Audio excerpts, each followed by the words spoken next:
नमो नमः। अहमस्मि डॉक्टर शुभेन्दु पाठक, अंशकालिक सहायक प्राचार्य दर्शन, पूर्णिमा राम प्रताप संस्कृत महाविद्यालय बेगनी दरभंगा। प्रियांशु छात्र, इससे पूर्व की कक्षा में हमने शास्त्रीय प्रतिष्ठा द्वितीय खंड प्रथम तृतीय पत्र तर्क का स्वरूप और भेद के संबंध में कहे हुए थे। आज की कक्षा में पुनः शास्त्रीय प्रतिष्ठा द्वितीय खंड प्रथम तृतीय पत्र निर्णय, वाद, जल्प और वितंडा के संबंध में कहने का प्रयास कर रहे हैं। तो प्रियांशु छात्र, यथार्थानुभव पर्याया प्रमितिर्निर्णयः स्वचतुर्विधः साक्षात्कृत्य निमित्युपमिति शब्द भेदात् तत्व निर्णय फलः कथा विशेषो वादः उभय साधनवती विजिगीषु कथा जल्पः स्वपक्षस्थापन हीनः कथा विशेषो वितंडा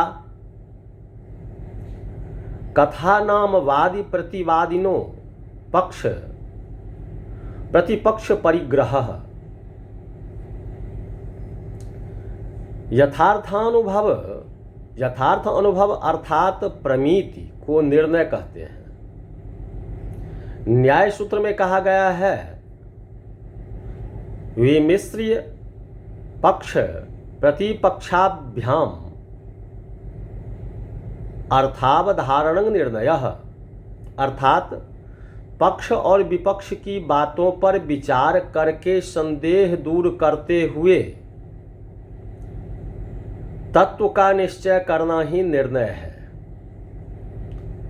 निर्णय करने के लिए जिस प्रमाण की आवश्यकता पड़ती है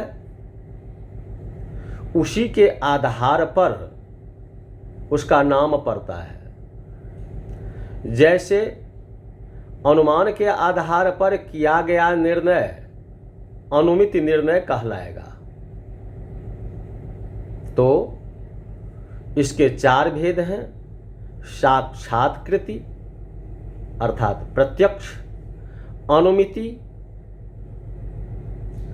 उपमिति और शब्द। बाद एक प्रकार की कथा है जिसका फल तत्व का निर्णय हो जाना है। दो पक्षों में एक पक्ष का ग्रहण करके उस पक्ष में पंचावयव अनुमान का प्रयोग किया जाता है तथा प्रमाणों से उस पक्ष की रक्षा करते हुए तर्क के द्वारा उसके विरुद्ध पक्ष का खंडन भी करते हैं। हाँ, पूर्व से स्थिर किए गए सिद्धांतों के विरुद्ध नहीं जाना चाहिए।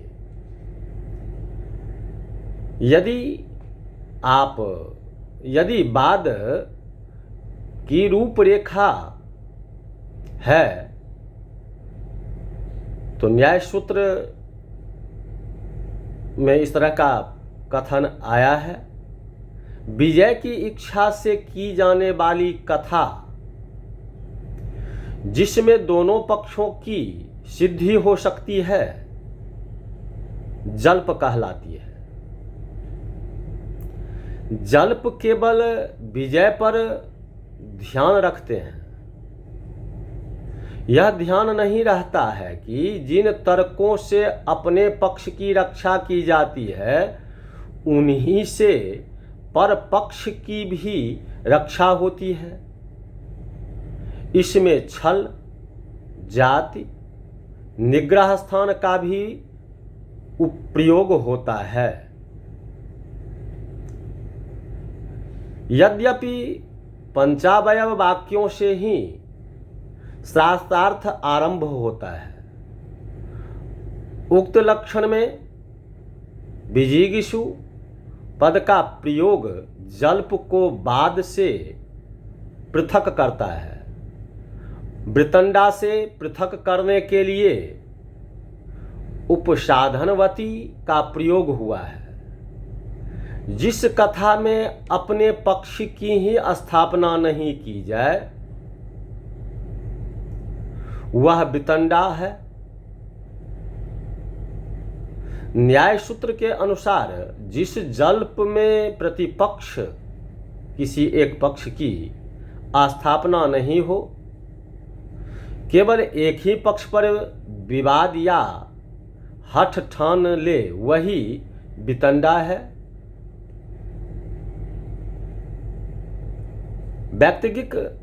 वैतंडिक किसी भी साध्य की प्रतिज्ञा नहीं करता, उसका कोई अपना पक्ष नहीं रहता। कथा का अभिप्राय यह है कि वादी और प्रतिवादी पक्ष और प्रतिपक्ष का ग्रहण कर लें। यह एक प्रकार का वार्तालाप है जिसमें दो दल वाले एक ही विषय के पक्ष और विपक्ष में बोलते हैं। स्मरणीय है कि कथा से ही वाद, जल्प और वितंडा ये तीन भेद हैं। तो प्रियांशु छात्र, आज की कक्षा में बस इतना ही। पुनः इससे आगे की कक्षा में हम हेत्वाभास और छल के संबंध में कहने का प्रयास करेंगे। इति।